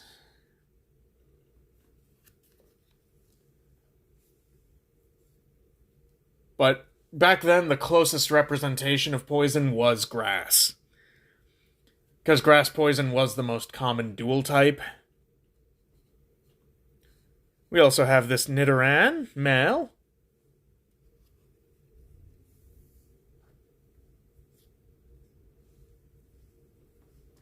I'm telling a Monster Inc. joke if anyone doesn't get it. Oh, okay. 80K, you gotta do the paperwork. Oh, actually, I have 2 Nidoran female cards.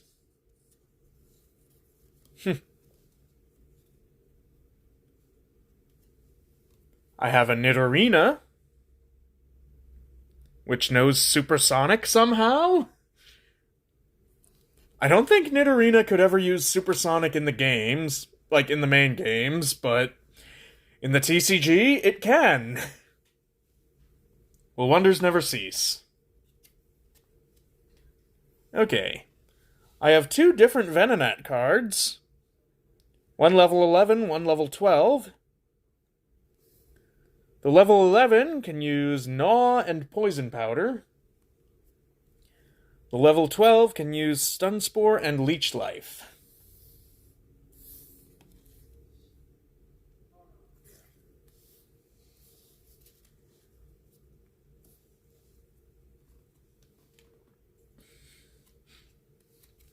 I have a Zubat. It can do 10 damage with Bite, and it can poison. And it can evolve into Golbat, which can use Wing Attack and Leech Life.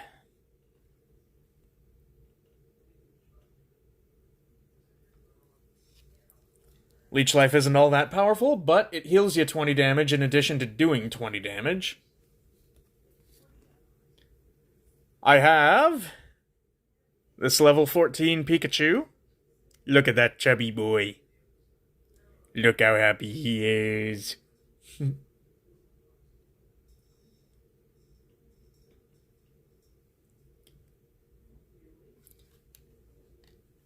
That is the level 14 Pikachu. And here is the level 5 Pikachu. Only has 30 HP, but you can see the promo star there. And it knows Thunder Shock and Agility.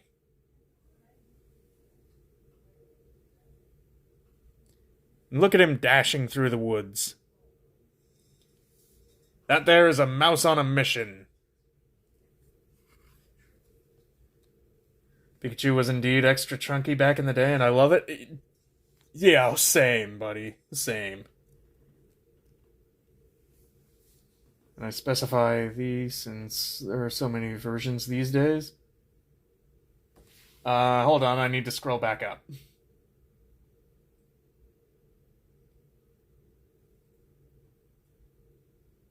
Oh, the Monsters Inc. I getcha. Up next, we have Staryu. Yeah. As you can see, the stats and the attacks kinda sucked back then by modern standards. I mean, it only has 40 HP, and both of its attacks only do 10 damage. But still, the art was all hand done. Love the classic cards. Very cool trip back to when I had some Pokemon cards, but it's been a long time. Well, I'm glad you can walk down memory lane with me, G. And we also have this Tentacool card. Pokemon Power Cowardice. That's what abilities were called back then. And yeah, it has 30 HP and can do 10 damage. It would be somewhat viable back in the day, just because, you know, a lot of cards were weak back then, but not today. Up next, we have Krabby. Slightly more viable. You can call other Krabby to your bench, and your attack does 20 damage instead of 10.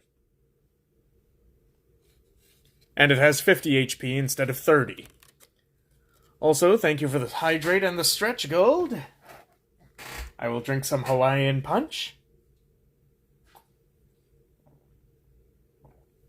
I will stretch.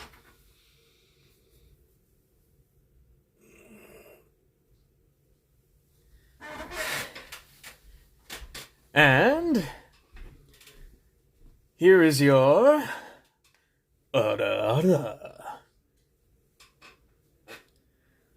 I'm using my phone's microphone, so if that sounded weird, oh well, sorry. Oh, thank you for the applause. Next in the lineup, we have Seal. 30 damage, but it does take recoil damage with its attack. And it has 50 HP. It is, by old standards, a decent card. Yeah, I think this is the most interesting Seal has ever been. Sad but true.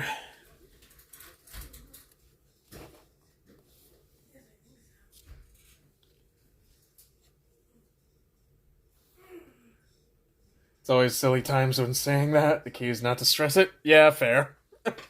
Fair enough, G. I I know you're speaking from experience there. Anyway, next in the lineup is Swinub. It's nothing ground shaking, but it has a 20 damage move that can possibly paralyze the opponent. Oof, hiccups. It's all about the silly fun. Indeed it is. We have Totodile. Look how happy he is. The water gun attack back then was actually, like, in the Game Boy games, it was not that dangerous. But in the card game, water gun could be downright terrifying. Love that card art? Me too. Me too. I am not getting rid of this card.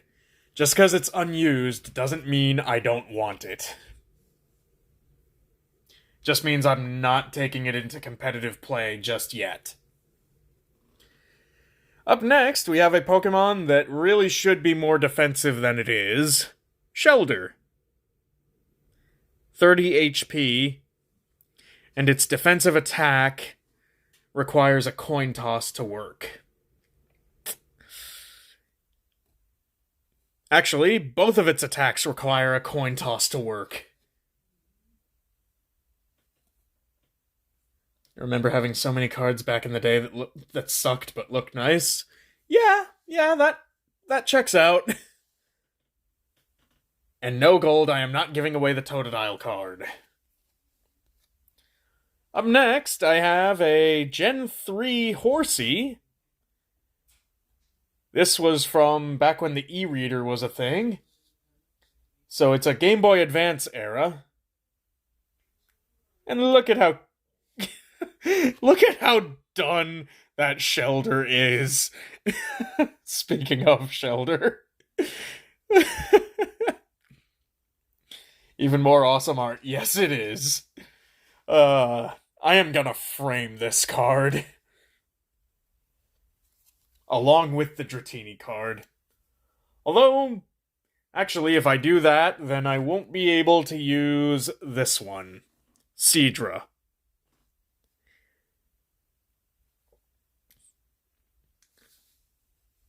Seadra here. It may not seem that dangerous, but if you build it up on the bench, it can bring some pretty crazy vengeance once you put it onto the active spot. I'm Horsey and you were Shelder from the jokes I give out. Not true. Well, okay, sometimes, maybe. But the Shelder is letting the Horsey sleep. So, there is that. Up next, we have Porygon. It pairs well with the double colorless energy, if you have multiples of that. Back then, 20 damage is 20 damage. Nothing to sneeze at. I mean, you've seen how low some of the other Pokemon's HP is from Gen 1. Judging by the picture, shiny? Yeah. It's not a foil or anything, but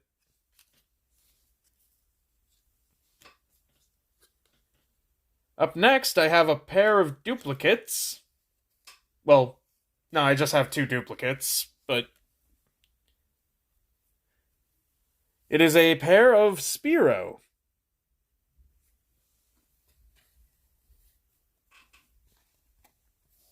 $50 HP. With 1 energy, it can use Peck. And with 3, it can use Mirror Move.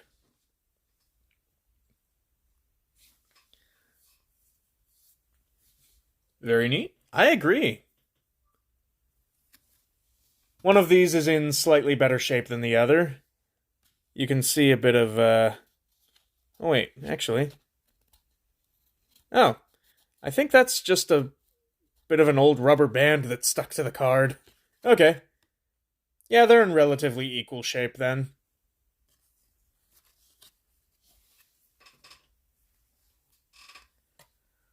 I also have this Meowth card, which does look cool, but I gotta be honest, that attack leaves something to be desired. The secondary effect requires a coin flip, and it takes 2 energy to do 10 damage. That's really bad damage economy right there. But up next, we have something a lot tankier at the very least. Lickitung. 90 HP. That was pretty high back in the day. And you can paralyze and confuse the opponent. Hey, Cruxy, thank you for the lurk. Enjoy the show if you're watching. I'm showing off some golden oldies here. And up next is Jigglypuff. Not particularly powerful, but it can induce sleep, which is potentially powerful. And look how happy he is just singing. I love the art on these cards. Up next, I have Kangaskhan. Fetch allows you to draw a card. Haven't had a bad art looking one. Well, fair. Comet Punch. It's a gamble of a move, but it can potentially do 80 damage. That's nothing to sneeze at, especially by Gen 1 standards. Up next, a Zigzagoon. Not Galarian, just regular.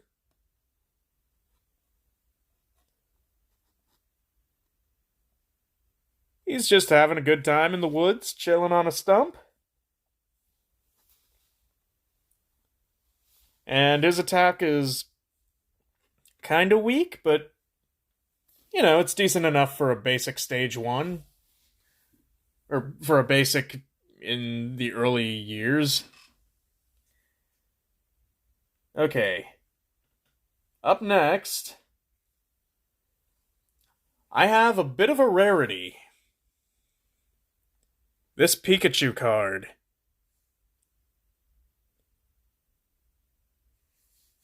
Celebrating the 25th anniversary of Pokemon. And its second attack can do 50 damage. Its primary attack requires a coin toss, but it can potentially protect you from an attack. And look at that glitter.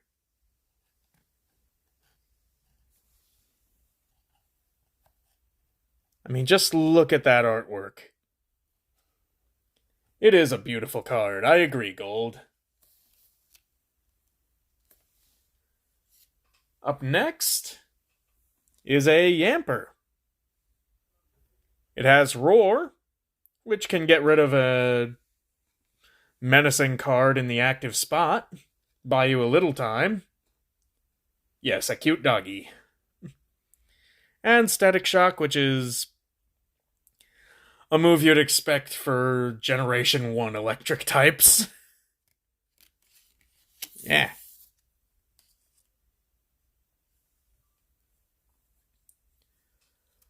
I have this Shuckle.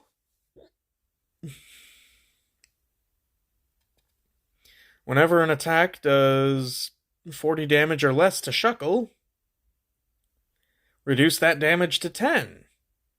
Any other effects still happen. This ability stops working while Shuckle is asleep, confused, or paralyzed. Also, this thing can do a very scary form of poison. Ooh, wait a minute, actually. Yukamori?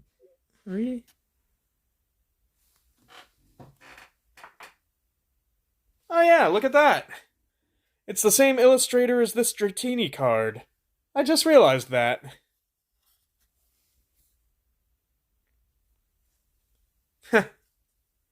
Yukamori. But yeah. This thing can do double poison damage.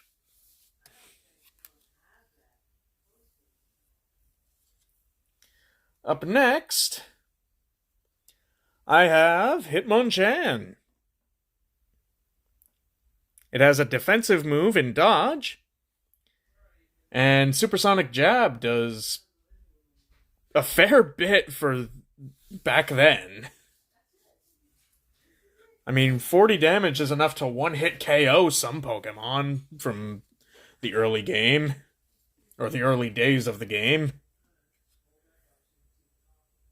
And he looks freaking determined in that art.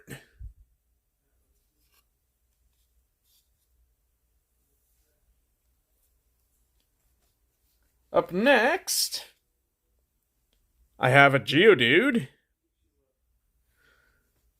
Ready to rumble!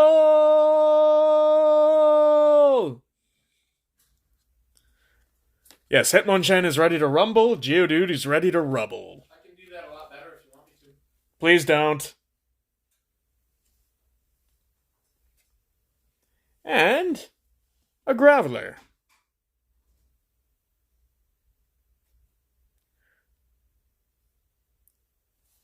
So, Geodude's Stone Barrage is you flip a coin until you get tails, and however many heads you get, that's how many 10 damage counters you put on the opponent.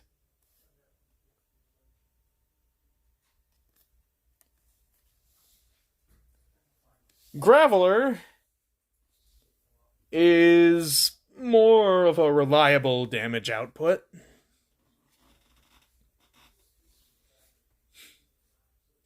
And it has an attack that sort of works like Shuckle's ability. Graveler wants to grab you. Yeah, it kind of does look that way, doesn't it?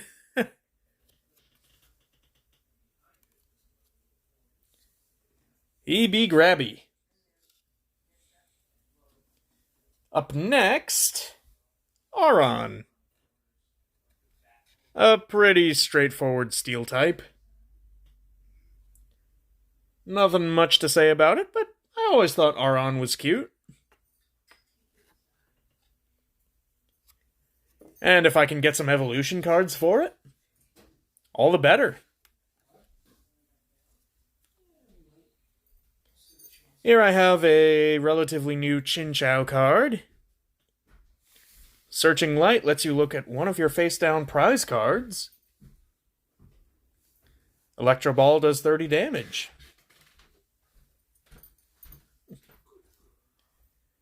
And here is an older Chinchou card. Oh yeah. The newer one has 70 HP. The older one has 50. Power Creep.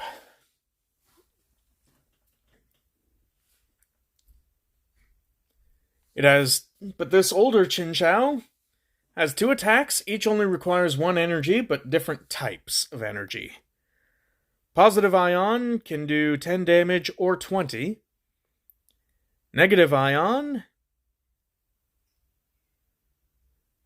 does 10 damage and reduces the damage of your opponent's next attack against Chinchou by 10.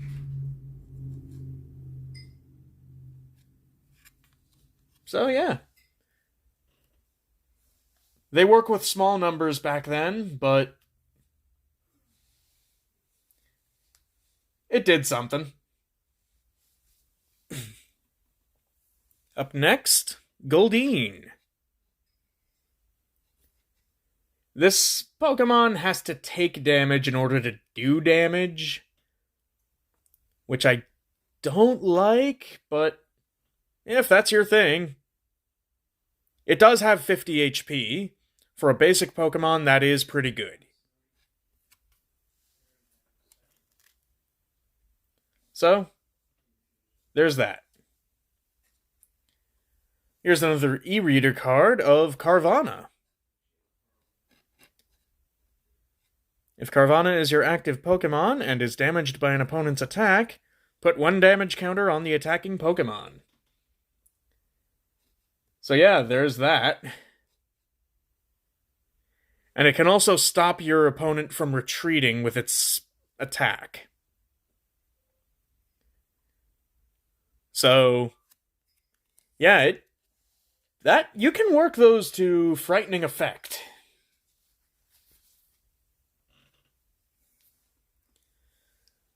I have a Shroomish.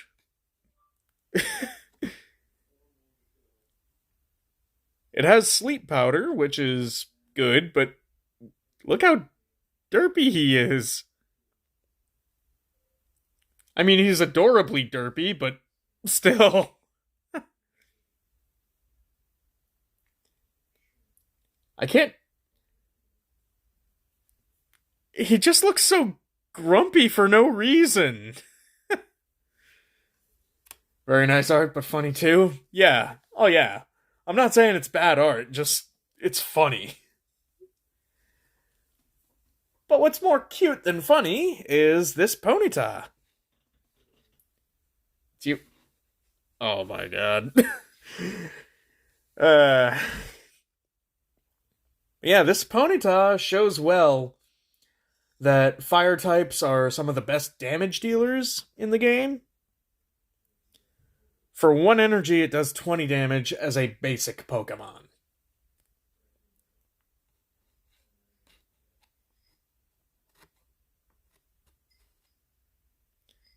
An awesome looking card? I agree. I mean, look how peaceful that Ponyta looks as it's drinking from the river. And a similar creature is coming up next. Blitzel. A reverse foil Blitzo. I almost said Blitzo. That's the hell of a boss character, not the Pokemon. But yeah, this little guy is also a pretty good damage dealer. But it takes a fair amount of energy to do that damage.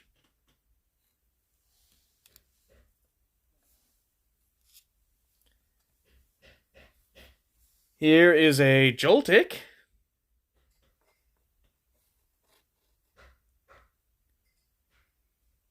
Three coins. 10 damage for each heads. For the cost of 1 electric energy.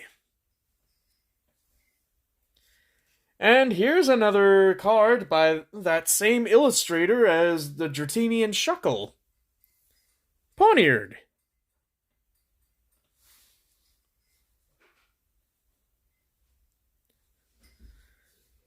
And it can also do a fair amount of damage for low energy cost.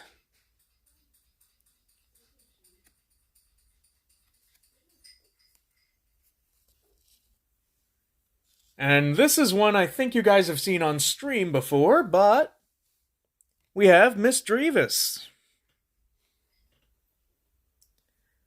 Should be a familiar face to at least some of you.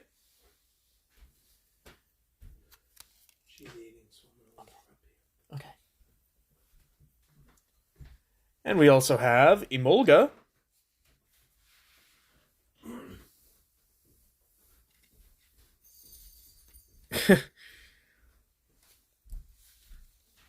If this card went up against someone with a Gen 1 Pikachu deck, they'd be horrified. Just saying.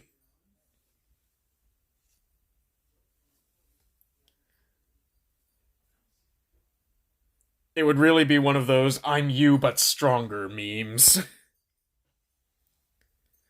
Speaking of stronger, we have a Pokemon who's trying to get stronger, Meditite. A reminder of that shiny one that I missed. As long as this Pokemon is on your bench, prevent all damage done to this Pokemon by attacks. So yeah, this Pokemon can't be hit by moves like Earthquake from the bench. Stronger to become shiny? I wish. We have Ralts.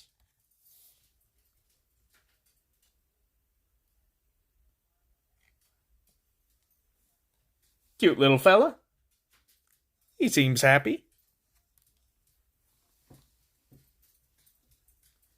Hey, Daisy. What are you doing, huh?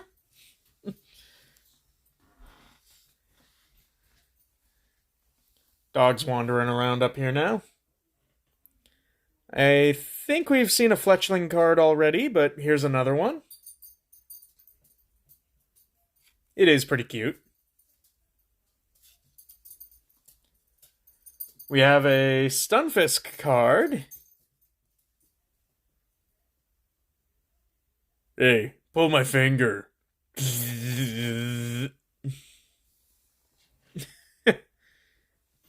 Very stunned, yeah. Honestly, though, well, the reason I did that is, its battle cry in black and white genuinely sounds like a whoopee cushion. But yeah, this card, though, actually not that bad.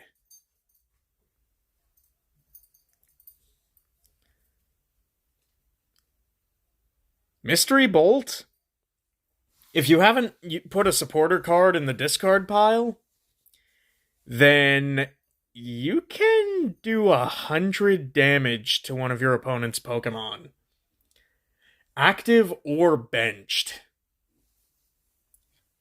That's honestly terrifying. And even its Mudshot is decently powerful.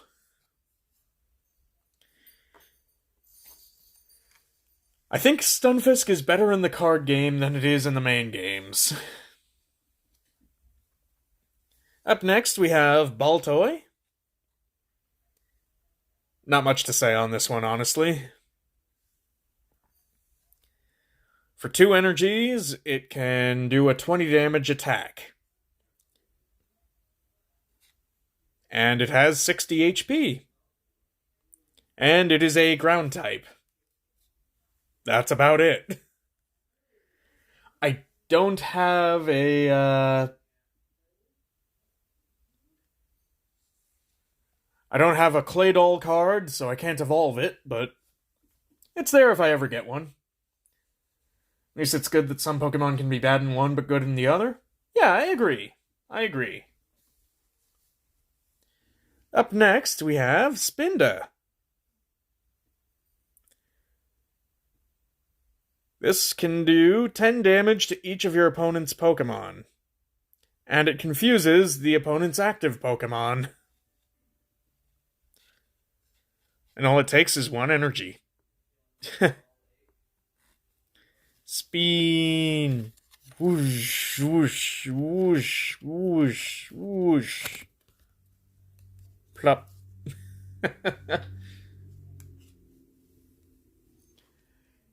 Up next, if I can get Fido's evolution Darkspun, I will absolutely run it. I have it in TCG Live, and it actually won me a game against someone using a Fire-type deck because of its ability, Well-Baked Body. It is immune to attacks from fire types. And this opponent was only using fire types.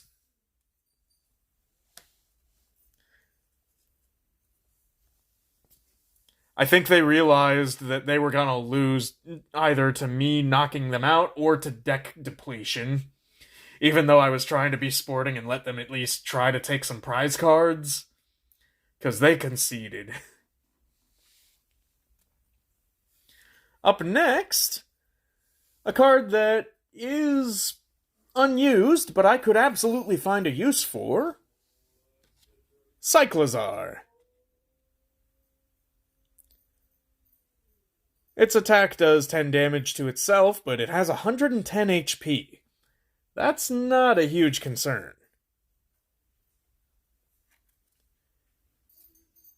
And for 70 damage, that is a low price to pay. So yeah. Cyclozar is a good card. Up next, I have Indeedee. A foil Indeedee.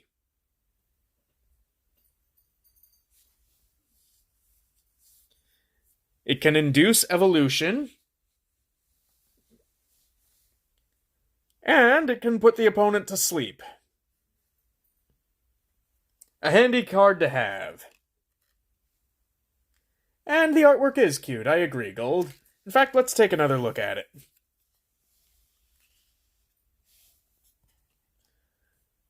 Tending to some flowers. Isn't that cute? Living its best life. Yes, it's precious. And up next, we have Rotom. It's nothing earth-shattering, but, you know, it has its niche. You can recycle item cards and potentially paralyze the opponent. So yeah. And going back to the cuties, we have Chansey. This is the face of death. Would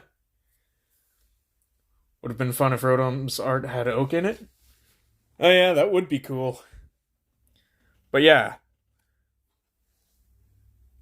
So, in the base game, like in the video games, Chansey has a lot of HP, but is more defensive than offensive. Here, it is both.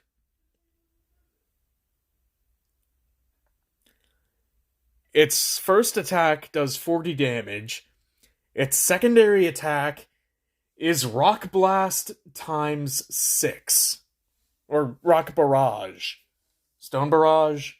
Whatever that Geodude's attack was. Flip, flip, flip, until you get tails. And each heads is 60 damage. Yeah, monster is an apt term, Gold. I was not joking when I said this is the face of death. So yeah, be careful of that thing. Oh, found another Ralts. I was trying to keep these together. Chansey is a Reaper. Yeah, it is. And here we have a Voltorb. For 2 electric energies, it can do 40 damage. Has 60 HP. It's a basic Pokemon that lives up to that classification. It's basic, but powerful. Oh, hey, Malezra. What are the lies? Are you talking about Chansey or Voltorb?